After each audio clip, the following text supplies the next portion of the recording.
Indigenous leaders are vowing to fight the fight to help their communities tell their stories.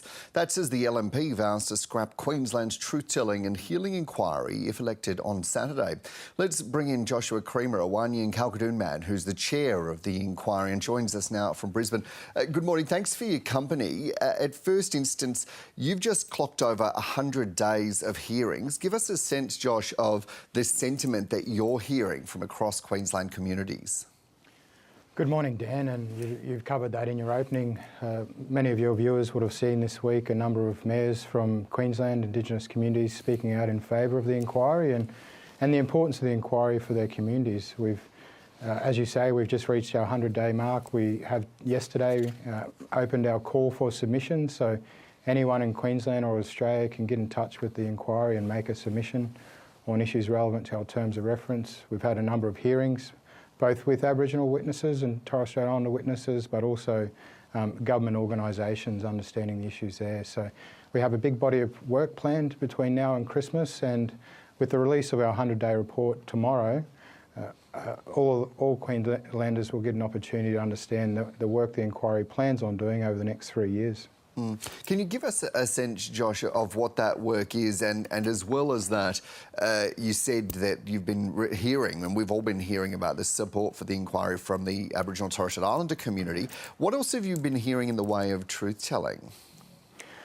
Our evidence is, our work firstly focuses on two main areas. At the moment, it's the lived experience witnesses, so Aboriginal and Torres Strait Islander elders primarily, but also people who've experienced things that are relevant to our terms of reference. Second to that, and which is running really concurrently or next to that body of work, is the role of government, non-government organisations on dealing with both historical issues and contemporary issues. And we've started to hear evidence from Director Generals and the Police Commissioner recently on what are the issues that their departments or the police force are actually experiencing. So there's an important body of work that's going on as we speak.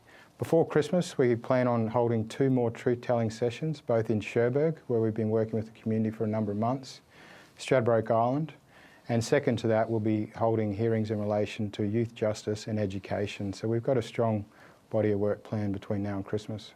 And we've heard from the LNP leader, David Crisafulli, that he plans to scrap the inquiry if they win the election on the weekend.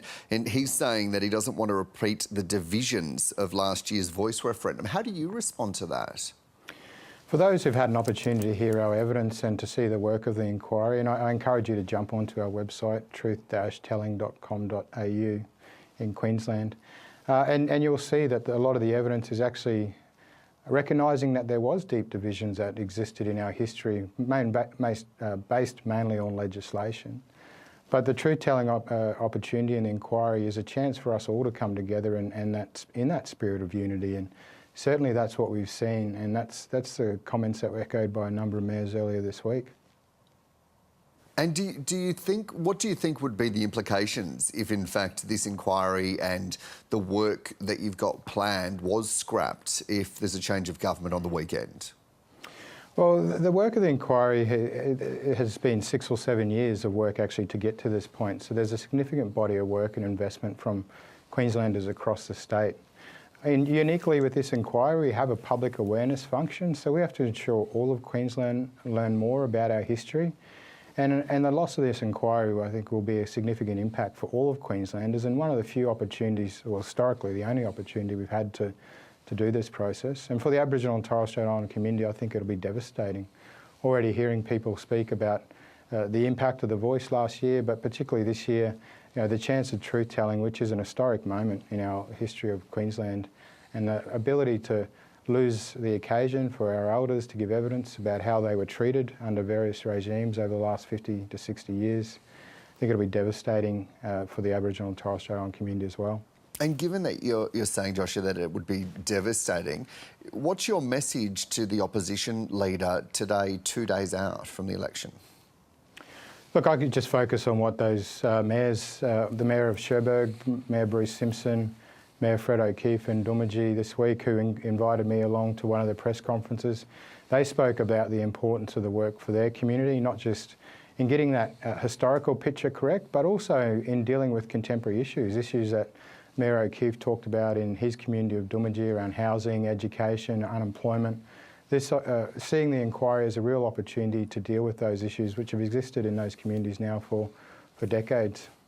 And look, you're talking and doing a lot of work in Queensland about truth and treaty, and we saw a different focus on those issues with Senator Lydia Thorpe this week in the federal parliament with those comments to the King. What are your thoughts on that and the impact that that's having on the public discourse? Oh, look, my role here in the work is to be an objective observer. I don't condone or praise any conduct. We actually sit back and listen and hear all views. That's the benefit of being an inquiry like ours. I think I will say that it recognises, though, the importance of truth-telling, and part of our terms of reference requires us to actually look at resistance in the Aboriginal and Torres Strait Islander community in Queensland.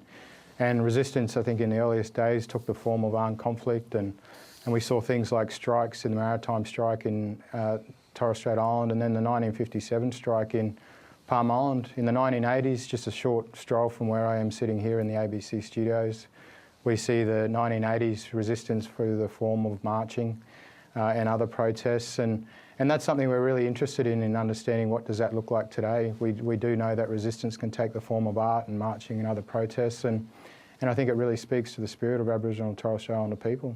Joshua Creamer, Queensland's Truth-Telling and Healing Inquiry Chair, thank you so much for your time this morning.